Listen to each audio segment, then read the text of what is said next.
पहाड़ों के बीच बसे एक छोटे से गांव में एक औरत रहती थी। उसका नाम था गौरी। गौरी बहुत मेहनती थी, लेकिन उस दिन उसका मन बहुत अशांत था। गुस्से में उसने अपने आंगन से एक अजीब सा चमकीला अंडा उठाया और दूर घाटी की तरफ फेंक दिया। अंडा पहाड़ी ढलान से लुढ़कता हुआ नीचे जाता रहा, पत्थरों से टकराता, घास में उछलता और आखिरकार एक बड़ी गुफा के सामने आकर रुक गया। गुफा में एक बूढ़ा तेंदुआ रहता था। तेंदुए ने अंडे को देखा। वो भूखा था। धीरे धीरे वो अंडे के पास आया। तभी आसमान से एक विशाल बाज नीचे झपटा। बाज ने झट से अपने पंजों में अंडा उठाया और तेजी से आसमान की ओर उड़ गया। तेंदुआ दहाड़ता रह गया। बाज उस अंडे को अपने पहाड़ी घोंसले में ले गया। वहां पहले से उसके 2 अंडे रखे थे। बाज ने उस अजीब चमकीले अंडे को ध्यान से देखा। वो अलग था, लेकिन उसने उसे भी अपने अंडों के साथ सहेज लिया। दिन बीतते गए। बाज रोज शिकार करता, घोंसले में लौटकर अंडों को अपने पंखों से ढक लेता।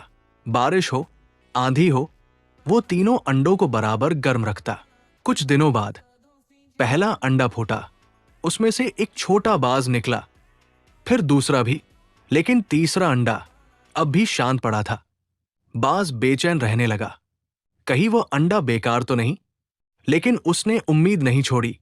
एक सुबह जब सूरज की पहली किरण पहाड़ों पर पड़ी, वो अंडा भी हल्का सा हिला।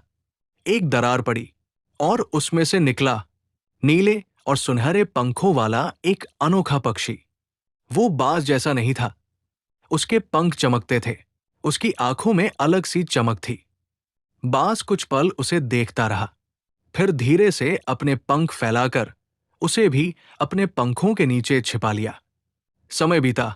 दोनों छोटे बाज आसमान में ऊंचा उड़ना सीख गए, लेकिन वो तीसरा बच्चा उड़ने से ज्यादा धरती पर नाचना पसंद करता था। एक दिन वो घाटी में गया। बारिश की पहली बूंद गिरी और उसने अपने रंगीन पंख फैला दिए। पूरी घाटी रोशनी से भर गई। बाज पहाड़ की चोटी से उसे देख रहा था। उसकी आंखों में गर्व था। उसे समझ आ गया, हर बच्चा आसमान के लिए नहीं बनता, कुछ धरती को रंग देने के लिए आते हैं। उसने कभी फर्क नहीं किया कि वो अलग है। उसने बस प्यार किया, और शायद यही सच्ची परवरिश होती है। हमें इस स्टोरी से ये सीख मिलती है कि खून से नहीं, प्यार से रिश्ते बनते हैं, और हर अलग होने वाला कमजोर नहीं होता। कुछ लोग उड़ने के लिए नहीं, दुनिया को रंग देने के लिए जम लेते हैं।